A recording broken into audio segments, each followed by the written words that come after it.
यशोमती मैया के नंद लाला।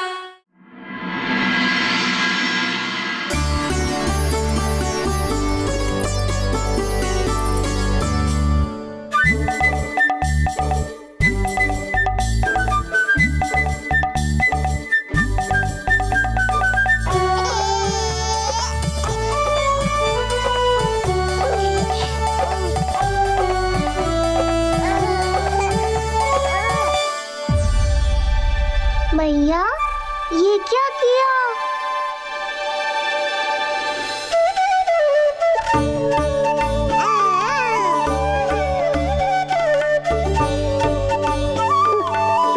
लगता है इसे माखन से अधिक ही प्रेम हो गया है।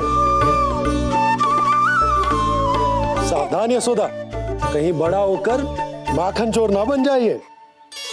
माखन चोर क्यों बनेगा मेरा लल्ला? माखन की कोई कमी है क्या हमारे घर में? जितना माखन चाहिए उतना माखन खिलाऊंगी मैं अपने लल्ला को। पर मैया अभी तो थोड़ा सा भी नहीं चखा रही हो। ये ले। लो ये भी दाऊ को दे दिया।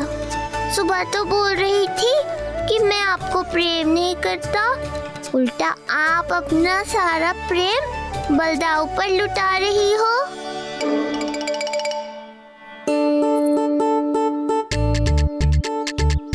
सुनो जी, कान्हा के चारों ओर सिरहाने लगा दो ना, नहीं तो जी फिर से इधर उधर चला ना जाए। अच्छा सुझाव दिया तुमने। अभी लाए।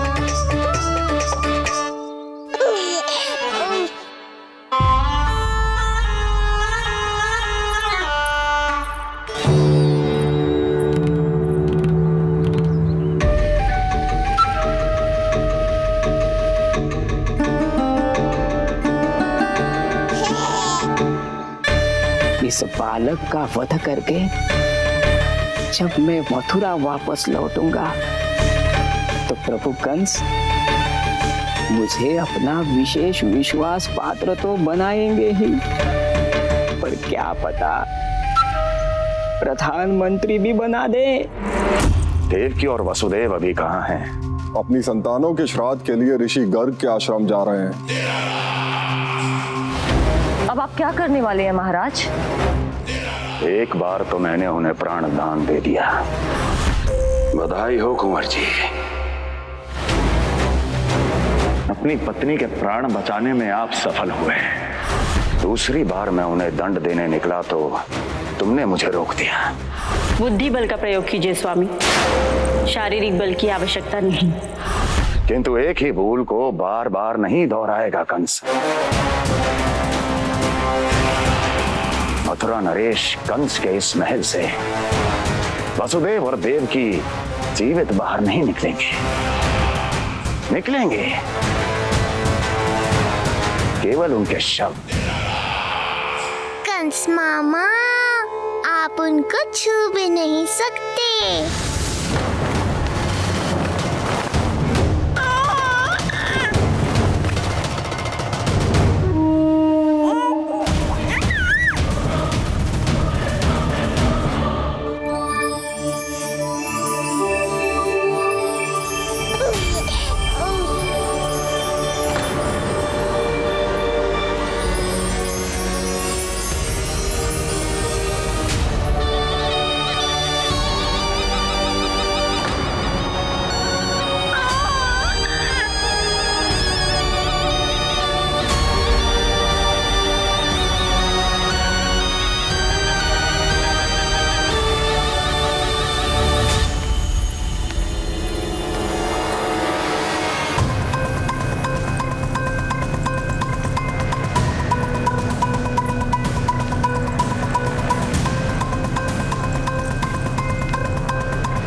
प्रभु?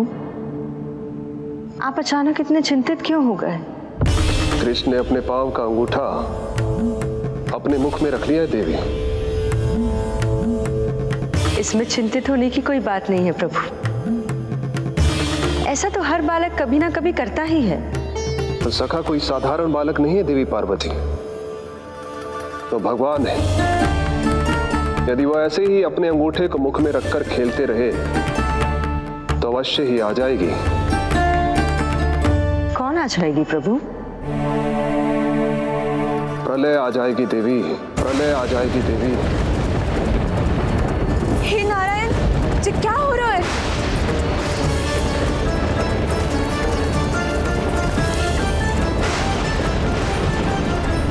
जी ऐसे लग रहा है जैसे दिन में ही रात्रि के समान अंधेरा छा गया हो। लगता है बहुत बड़ी आंधी आने वाली है।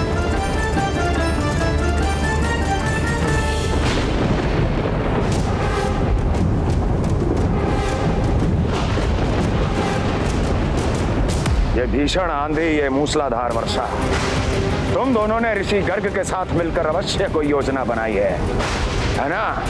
बोलो बोलो, क्या है वो योजना? बोलो।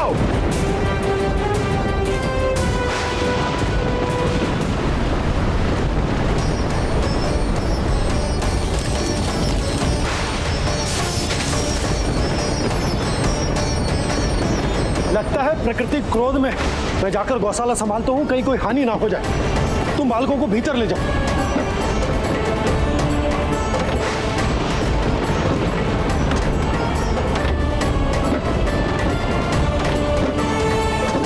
जी द्वार और झरोखे बंद करते हैं। हाँ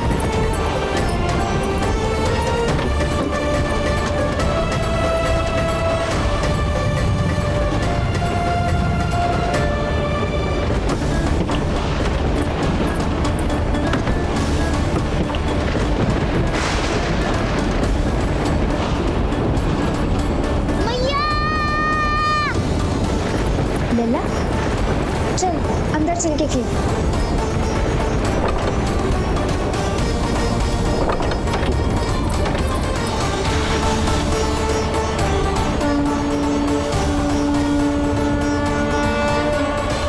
आपके सखा तो ध्यान निद्रा में चले गए हैं प्रभु। इनकी ये अंगूठा चूसने की सामान्य सी क्रिया का कितना घातक प्रभाव पड़ रहा है, इन्हें तो पता भी नहीं है। चाहे जानबूझकर की जाए या अनजाने में हो, सखा की हर लीला के पीछे कोई ना कोई उद्देश्य अवश्य छिपा होता है। पर ऐसा लगता है देवी जैसे उनकी इस लीला के पीछे एक नहीं अनेक उद्देश्य छिपे हैं।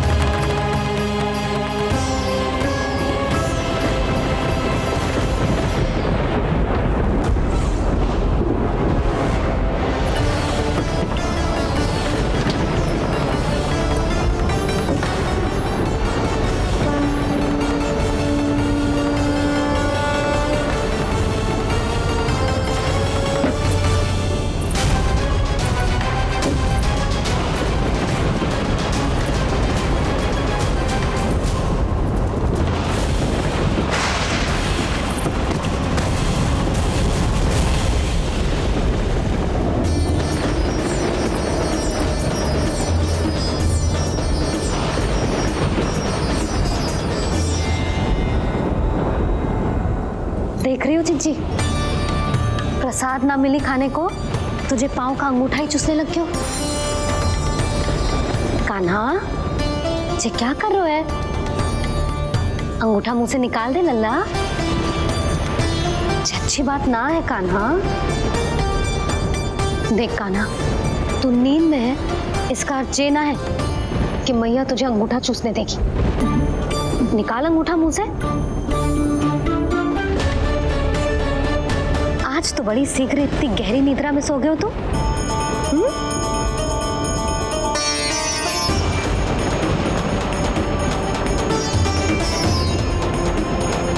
देख रही हो ना जीजी, अंगूठा मुंह से निकालने को तैयार ही ना जी। ऐसा क्या आनंद मिल रहा है?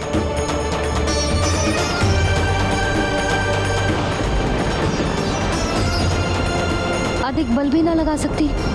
अत्यधिक नींद में है, कहीं इसकी आंख ना खुल जाए। रानी भाभी, लगता है तीव्र वर्षा होने वाली है। मैं और भोला भैया के साथ अगले निकल रहे हैं। हो सकता है उन्हें हमारी आवश्यकता हो। हाँ हाँ चलो बोला। चिच्ची, तीव्र वर्षा आरंभ होने से पहले आप और बड़गांव निकल जाओ। ठीक है, किंतु तुम भी सतर्क रहना। हाँ, आप भी ध्यान से जाओ।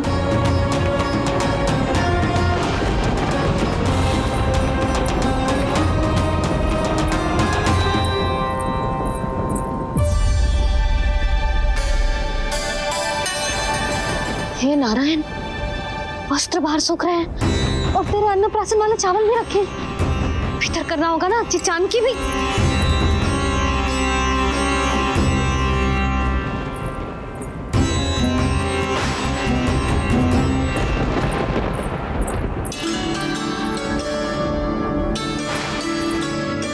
लल्ला, वैसे जी बहुत बुरी बात है। अंगूठा मुंह से बाहर निकाल।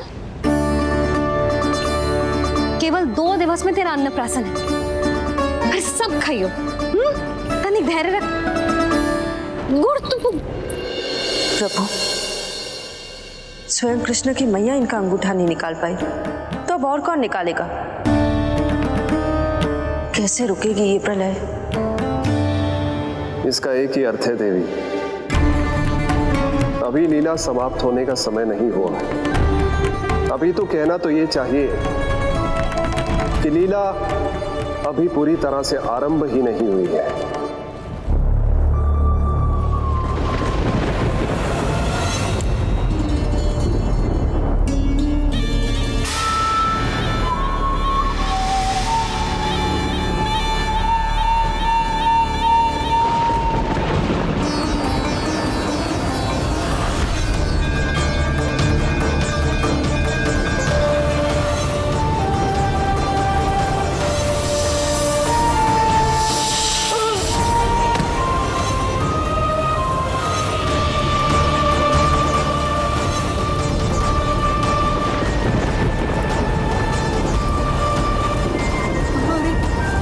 कंस ने प्रलय बुला ली, कंस ने प्रलय बुला ली।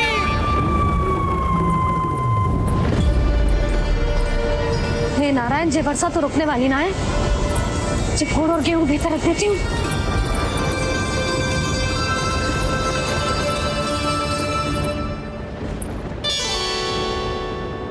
जे देख रहे हो गुड़, जे तेरे अन्नप्राशन के पकवानों के लिए ही है।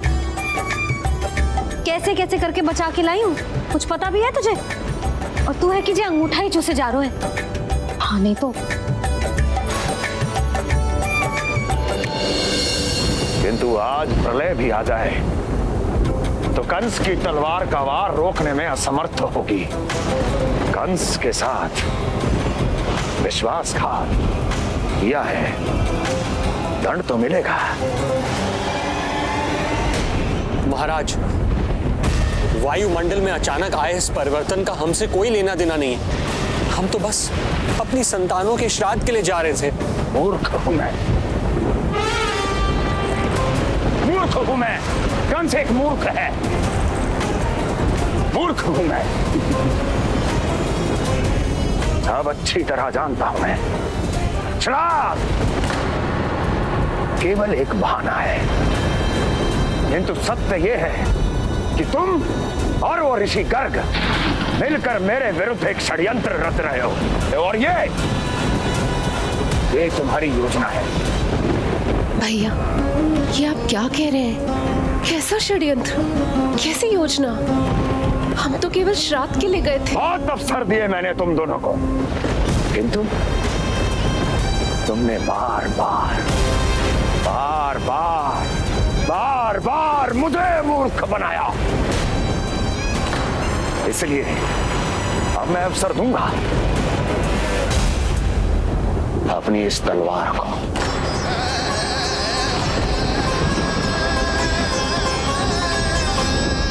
येन केन प्रकारेण साम दाम दंड भेद, कोई ना कोई युक्ति लगाकर मैं तुम्हारे उस बालक का वध कर ही दूंगा।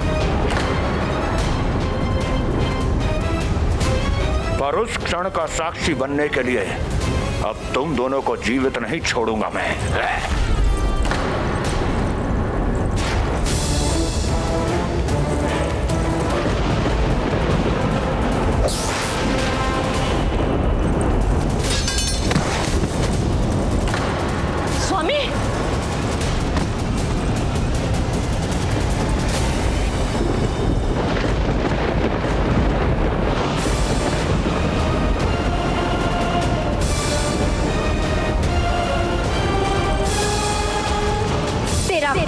तेरी प्रिय बहन के गर्भ से उसकी 8वीं संतान बनकर जन्म लेगा और तेरा विनाश करेगा, विनाश करेगा, विनाश करेगा।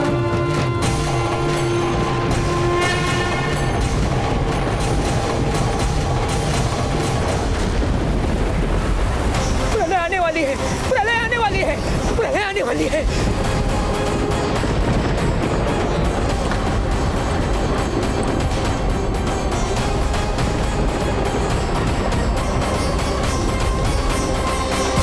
यदि कंस को रोकना, अपने माता पिता की रक्षा करना और चपलासुर के ब्रह्म को मिटाना ही इस लीला के उद्देश्य थे, तो ये सभी उद्देश्य पूरे हो चुके हैं प्रभु।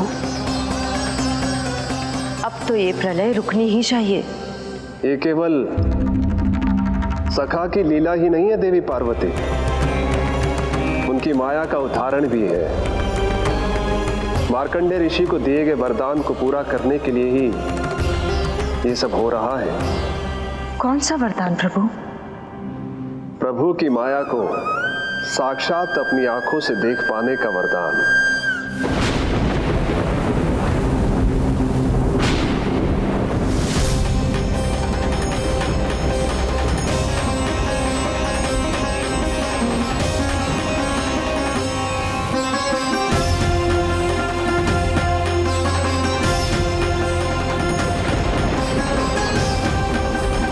हे नारायण, क्या ये प्रलय है? क्या संसार समाप्त हो रहा है? तो फिर मुझे मिले इस जीवन का क्या अर्थ है?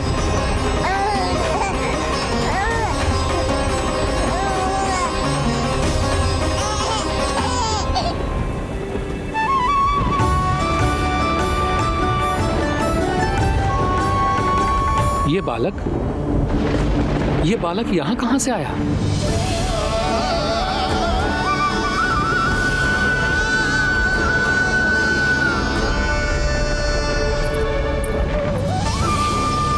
सोते हुए कितना निर्दोष लगता है जी। चारों ओर जल ही जल है, सब कुछ प्रलय में नष्ट हो रहा है, किंतु ये कितना निश्चिंत है ये। परंतु ये अद्भुत बालक है कौन?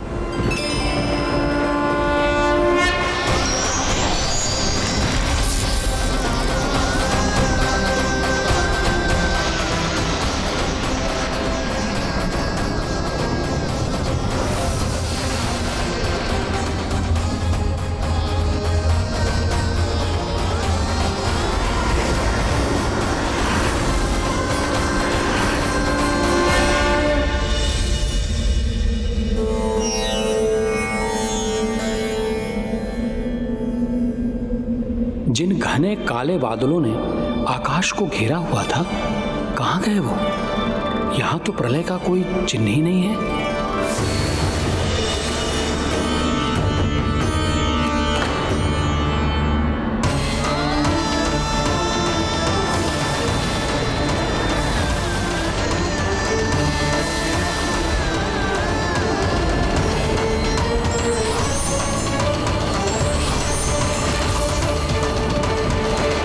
ये आप ही की माया थी ना प्रभु?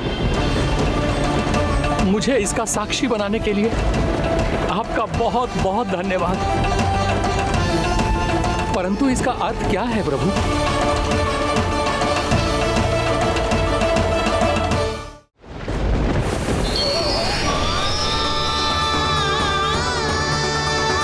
प्रभु,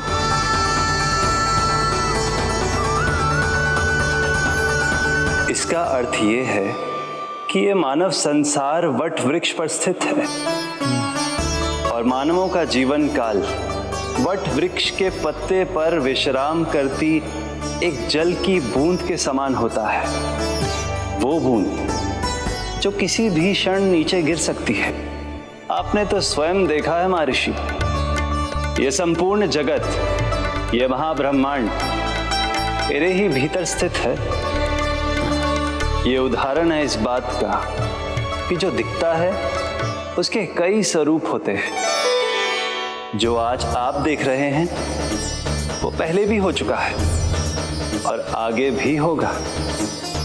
सब कुछ एक माया है। प्रलय का होना, जीवन का होना, दुख सुख सब एक भ्रम है। ठीक उसी प्रकार जिस प्रकार एक जलाशय में दिखने वाला प्रतिबिंब आपकी वास्तविकता नहीं बल्कि एक भ्रम होता है। इसलिए मनुष्य को सदैव ध्यान रखना चाहिए कि जीवन में कोई भी संकट क्यों ना आए, वो इस प्रलय की तरह केवल एक भ्रम ही होता है। ऐसे समय में जो संकट के सामने झुक जाते हैं या अधर्म का साथ देते हैं, वह स्वयं को उस भ्रम रूपी प्रलय में डुबोकर नष्ट कर लेते हैं।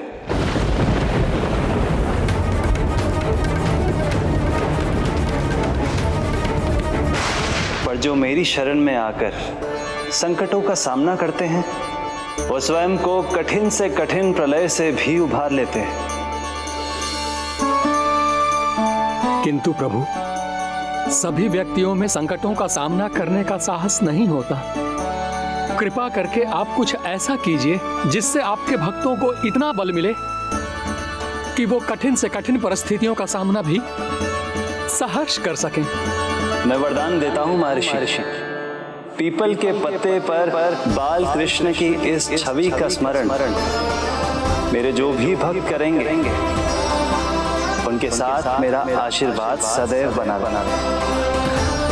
वो चाहे कितनी भी कठिन परिस्थिति में क्यों ना फंसे। बाल कृष्ण की ये छवि उन्हें उससे उभर पाने में सामर्थ्य प्रदान करेंगे।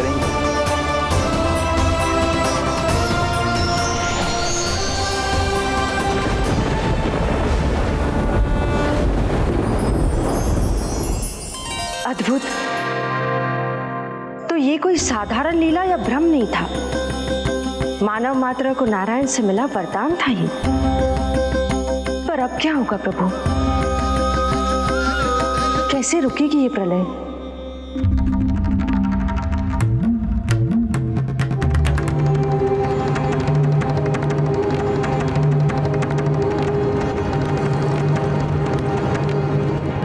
क्या सोच रहे हैं प्रभु? क्या आप रोकेंगे ये सब? नहीं प्रिय,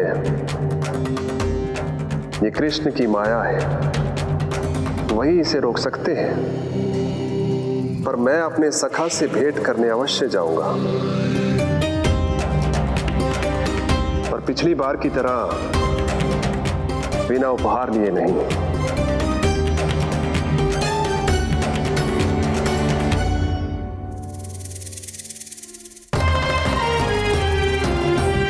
उपहार?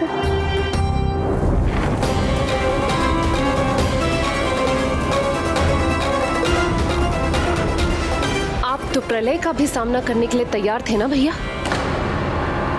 अभी तो प्रलय भी नहीं आई और आपकी ये दशा हो गई। महाराज,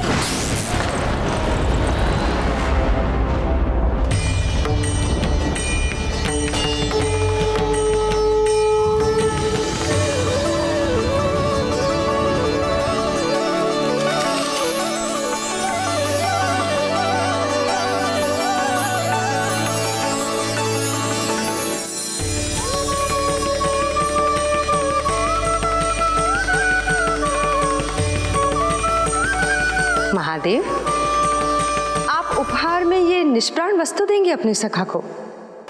सही पहचाना देवी, पर उपहार देने से पहले इसे आकार दूंगा मैं, क्योंकि प्राण तो इसमें बाल कृष्ण ही भरेंगे।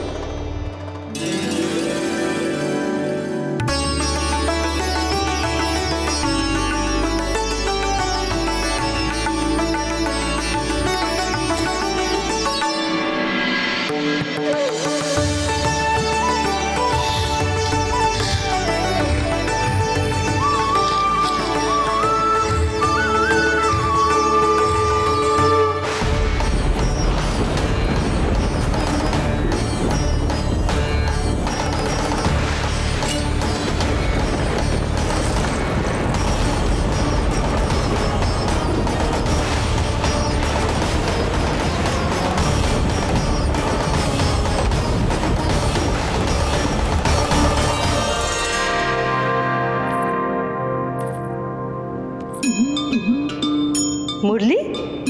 बस उन्हें मेरा उपहार अच्छा लगे। यदि यशोदा मैया ने आपको अपने सखा से मिलने से फिर से रोक दिया तो? इस बार चुपचाप छिपकर उनकी दृष्टि से बचकर जाऊंगा देवी पार्वती। उन्हें पता ही नहीं चलने दूंगा।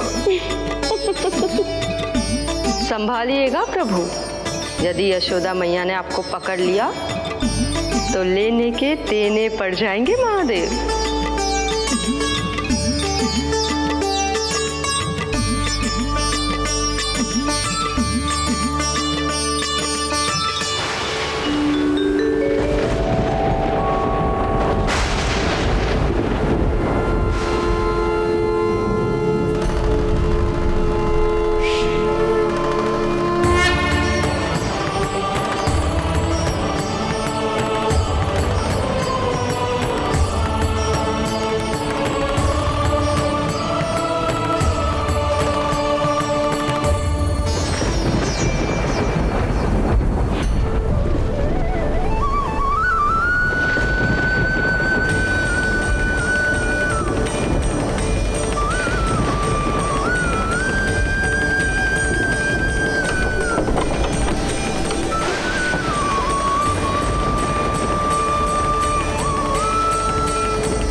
चावल जानकी को कही थी मैंने भीतर रख दे, छोड़कर चली गई बाहर, कुछ भी याद ही ना रहते ऐसे।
अंगूठा निकाल दे नन्ना,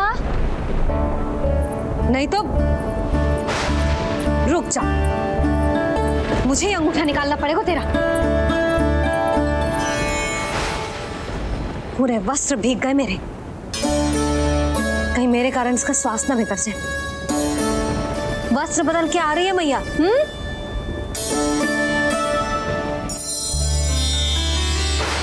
आ रही हूँ।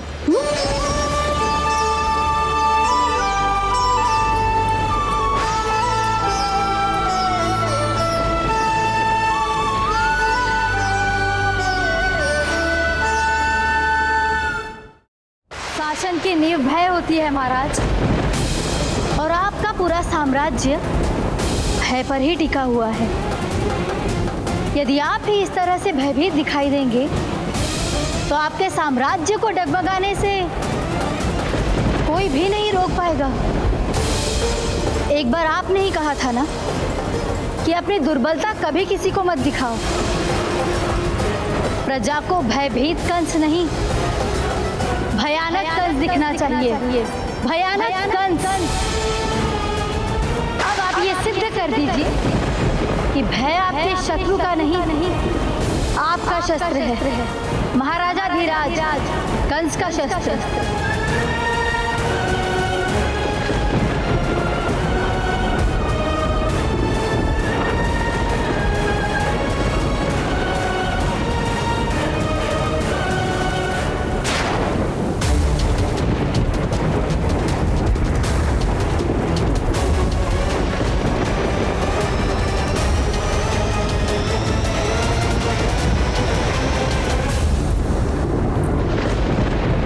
उससे क्या भयभीत होना, जो स्वयं भयभीत हो।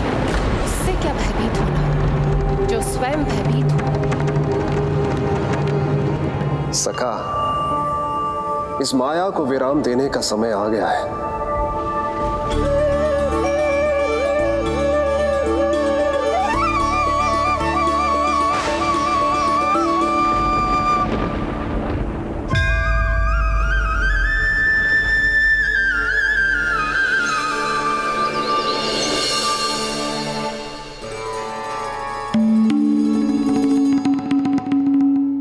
सभी आपके चरण धोकर उसका चरणामृत पीते हैं सखा, और आपने उसी चरण को अपने मुख में रख लिया। यही तो सखा, मैं इस तथ्य से चकित था, इसलिए सोचा एक बार अपने चरणामृत का स्वाद स्वयं भी चख ही लिया जाए। अब जो उपहार लाए हैं वो शीघ्र ही दे दीजिए। आपको देख लिया तो आपको तो अनुभव है वो क्या क्या करने में सक्षम है। आपसे कुछ भी छुपाया नहीं जा सकता सखा।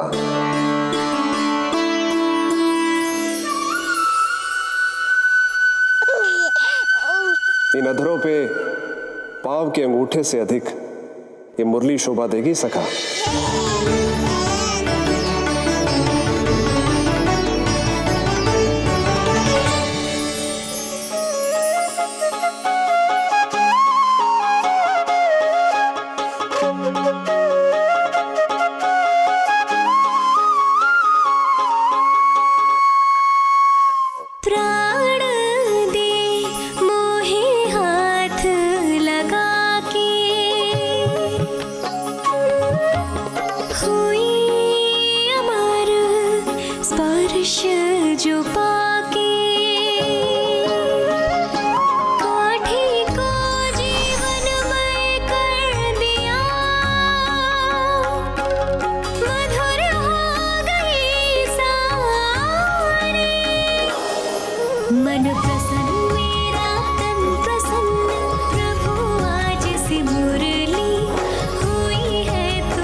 भक्ति ने मेरा मन जीत लिया है मुरली। शीघ्र ही सारा संसार तुम्हें मेरे नाम से और मुझे तुम्हारे साथ से पहचानेगा।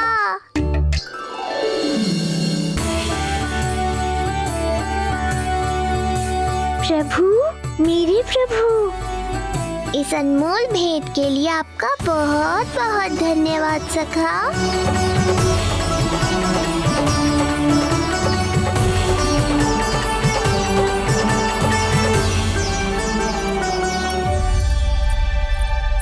सखा, मैया,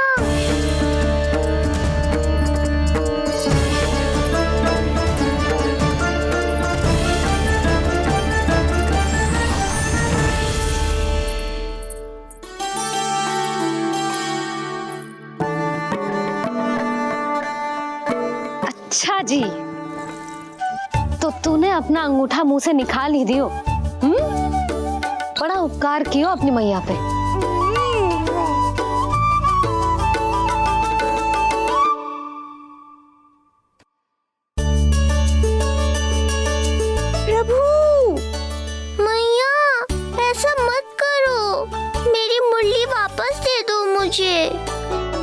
ये कहाँ से आई? मेरे सखा ने उपहार में दी है। मैंने तो सोचा भी नहीं था मैया कि मेरे अंगूठा मुंह में लेने से इतना सब कुछ हो जाएगा। तेरे मुख पे छाई ये धृष्टता की छाया साक्षी है। ये जो भी हुआ, ये तुम दोनों, उस ऋषि गर्ग और तुम्हारे उस पुत्र का किया धरा है, जिसे तुमने मुझसे छिपा रखा है। जो स्वयं दूसरों का बुरा करते हैं, उन्हें सदैव यही लगता है कि उनके पीठ के पीछे उनके विरुद्ध कोई न कोई षड्यंत्र हो रहा है। मुझे तनिक भर भयभीत देखकर इतना साहस आ गया तुझमें कि मुझे प्रत्युत्तर देगी। लगता है तुम दोनों महाराज की तलवार के वार को भूल चुके हो।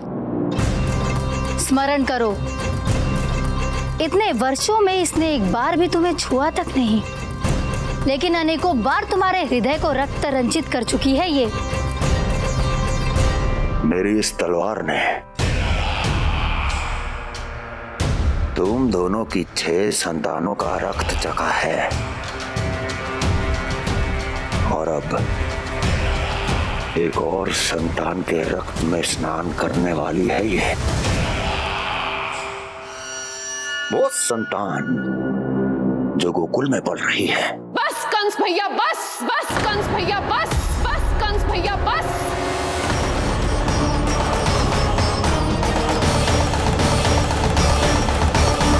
इतना दुस्साहस, तू मुझसे ऊंचे स्वर में बात करेगी अपने बड़े भाई के सामने?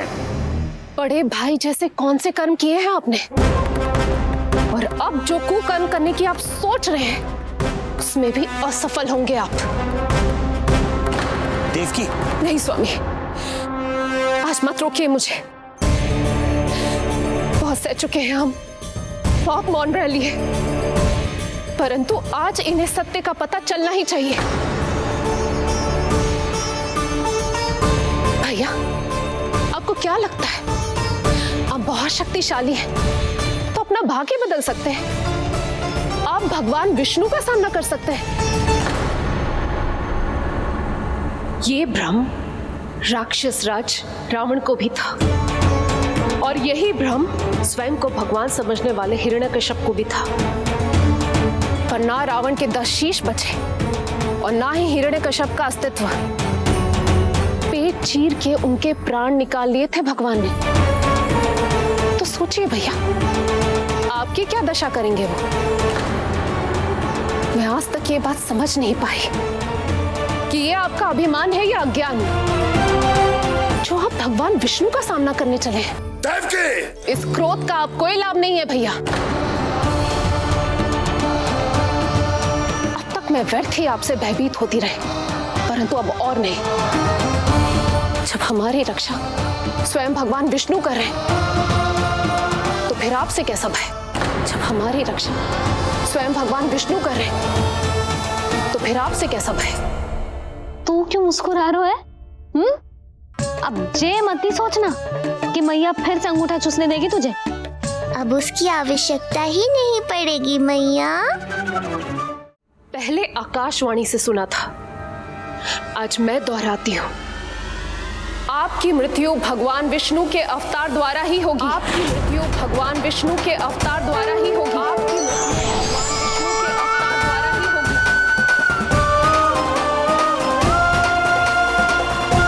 होगी, भले ही वो कहीं भी क्यों ना हो।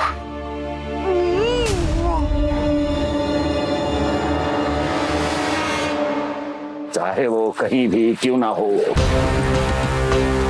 मैं जानता हूं वो कहां है। देखी, तूने बहुत बड़ी भूल कर दी मुझे चुनौती देकर। मैं चाहूं तो अभी इसी क्षण तुम दोनों का वध कर दूं, किंतु नहीं।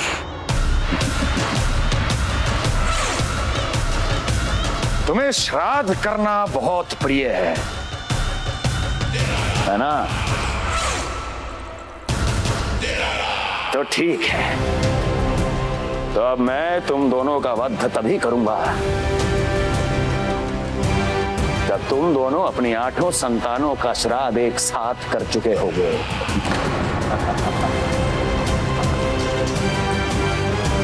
श्राद्ध की तैयारियां करो।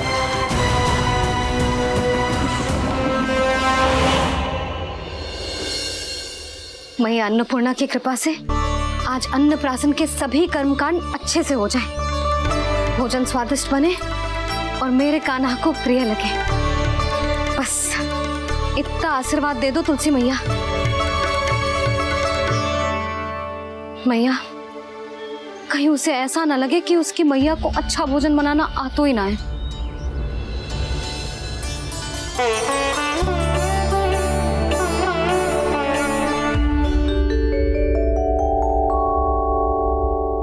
वाह मैया, इतने दिन तक तो कुछ खाने को दिया नहीं, और अब जब खाने का अवसर आया है तो व्यग्र हो रही हो। मेरे बारे में भी तो कुछ सोचिए प्रभु, 2 दिन से यही अटकी हूँ। अटकी नहीं हो मुरली, तुम तो लटकी हो। प्रभु। हाँ हाँ मुरली, मुझे भी तुम्हारा साथ चाहिए, पर क्या करूं? मैया ने तुम्हें मेरी पहुंच से बहुत ऊपर लटकाया है। पर प्रभु, मैं अब तक पहुंचूं कैसे?